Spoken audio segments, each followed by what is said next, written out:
And joining me for more on the developing story from Srinagar is my colleague Vishal Baristo, and joining me from New Delhi is another of my colleagues, Nandita Dagar.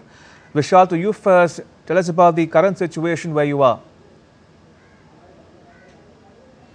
Well, a very good evening to you, Ramesh. As I speak to you, I'm very happy to hear the voices from different parts of the country. You heard voices from Jaisalmer, my home state, and people are saying that we are ready to fight for the country. We are with the army, we are with the Prime Minister. Now, different voices are coming from the Pakistan Parliament. They are accusing their own External Affairs Minister, the Defence Minister, the Prime Minister is in the dock.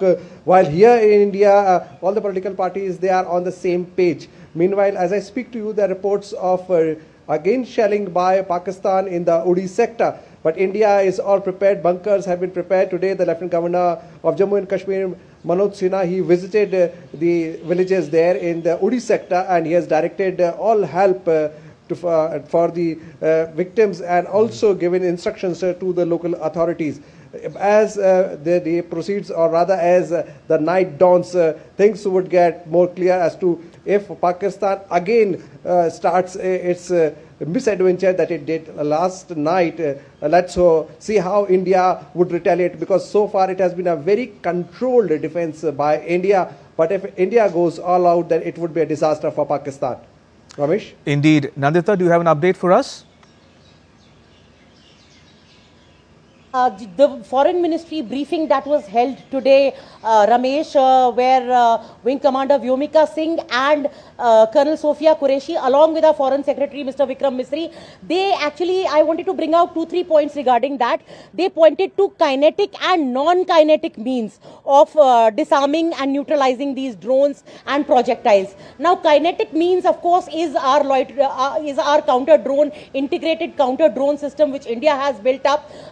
And you being a student of and a scholar of international politics, you know how widely and comprehensively they were used in the Nagorno-Karabakh conflict between Armenia and Azerbaijan. They are being used in the Ukraine-Russia war. They are being used by the Houthis of all the people. Very ragtag group of armies are using it against Israel also. So drones are today the reality, and there are kinetic drones, and I want to talk about the non-kinetic drones. India has built a substantial technological advancement in non-kinetic ways where they can disarm enemy unmanned aerial vehicles or enemy UAVs by cutting off their command and control system from their launch pads or their mother systems, and therefore they are completely cut off and neutralized. Also, in the briefing, Ramesh ji, you heard about India's air defense system, and in the short interviews of these people living in villages along the LOC, the IB in places in Punjab, Rajasthan, Gujarat, the LOC, Uri, Poonch, Tangdhar, Kupwara, they are all reposing their faith in the Indian air defense system.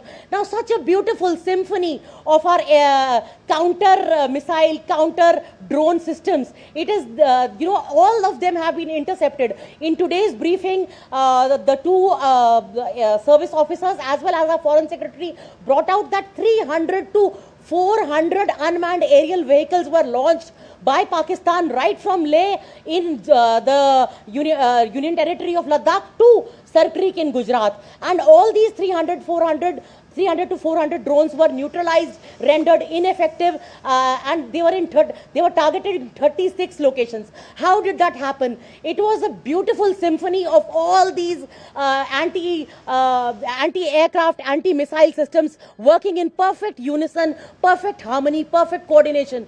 The S-400 missiles, I cannot emphasize enough how the Modi government took a very bold decision in 2018-19 when the US had warned India not to purchase it, threatened India not to purchase the S-400 because it said it would sanction India under the CAATSA, Countering American Adversaries Through Sanctions Act. But the Modi government very boldly went ahead, purchased 5 squadrons for worth 35,000 crore rupees, you mentioned. Then there was the Barak 8, which is a medium-range surface-to-air missile. That came in. That day, there is the Harap drone. In fact, both our service officers, Colonel Qureshi and Wing Commander Singh, both brought out that our Bhatinda air base was attacked with an armed drone, and when the debris was examined, it was found to be a Turkish Songar drone. So India actually neutralizing every Pakistan projectile, not just last night, but the night before. And this has happened because the Indian government has invested in loitering munitions, drones, swarm drones. This is one of the key KRAs of the Modi government, advanced futuristic technologies, because the war of the future will be fought in the cyber warfare, in misinformation, in robotics, and these drones. And the success of India's air defense has actually been demonstrated today. I want to show you how beautiful I don't know whether you'll be able to see this or not, but this is the South Block. You can see the majestic Rashtrapati Bhavan, the North Block and the South Block here. India stands tall. India stands proud as it has defended its honor, avenged the killing of its innocent 26 civilian tourists who were killed point blank at point blank range. And then Foreign Secretary Vikram Misri again reiterating that India does not wish to escalate. The ball was in Pakistan's court. But again, if it escalates, India will have to take suitable actions and defend itself. Absolutely. Ramesh? And just very quickly, Vishal, as Nandita is reporting there, the onus clearly is on Pakistan to choose to decide whether it wants to escalate matters further or not. But India will respond every which way it chooses to Pakistani provocations going forward. But coming back to the point that Nandita was making about the just concluded press conference here in New Delhi, one that came out was the fact that Pakistan was behaving irresponsibly when it did not close its civilian airfares, allowing civilian aircraft to, move through the airspace in spite of the situation obtaining along the international border and putting the lives of civilian aircraft and passengers alike in danger. Well, absolutely, Ramesh. Very beautifully and extensively put by my learned colleague Nandita, who has been covering defense for a very long time. And yes, she has made it very clear that India stands tall. Why? Because not only that we are on the same page, all the political parties, the people of the country, the leadership, but also because India stands for humanity. Because Pakistan has been unmasked when our Foreign Secretary informed the world that how it was using the civil aviation as a shield while it was attacking civilian areas. So India has made it very clear that it was a very guarded and limited defense in which Pakistan's all attempts were neutralized. But if India is provoked further, then India will have to look further, because it cannot put its own security and safety in jeopardy. So it's a lesson for Pakistan that you have tried and tested and you have failed. But what India can do, you beware, because India has neutralized your air defense system. Because our is our own self-developed things, and yours are cheaply bought things. It is a Hamas kind of attack which India has neutralized. Indeed, and very quickly, if you will, Nandita, under a minute if you can, reports suggesting that the Turkish drones were used to target India, and also reports suggesting that Chinese ammunition and aircraft were used to target India as well. What do you make of the Chinese and Turkish position vis-a-vis India in this conflict?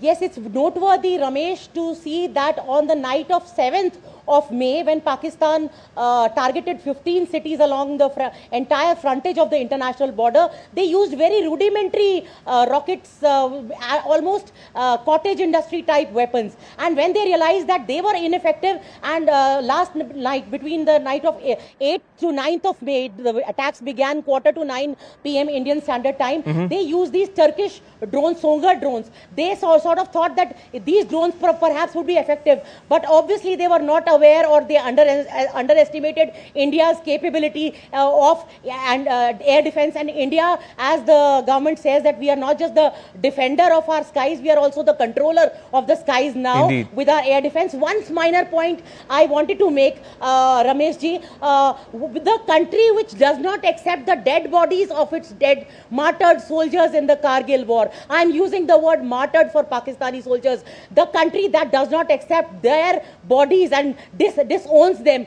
Do you think that sort of a country would actually not use civilian or passenger airlines as shields Do you think it is much above them that they would not use civil passenger airlines as shields when the entire Indian airspace was northern and western Indian airspace was cleared by India, but Pakistan did not clear its airspace. They were clearly using these passenger jets as human shields, Ramesh ji. Indeed. On that note, may I thank both my colleagues, Vishal Barrister in Srinagar and Nandita Dagar in New Delhi for your inputs. Thank you.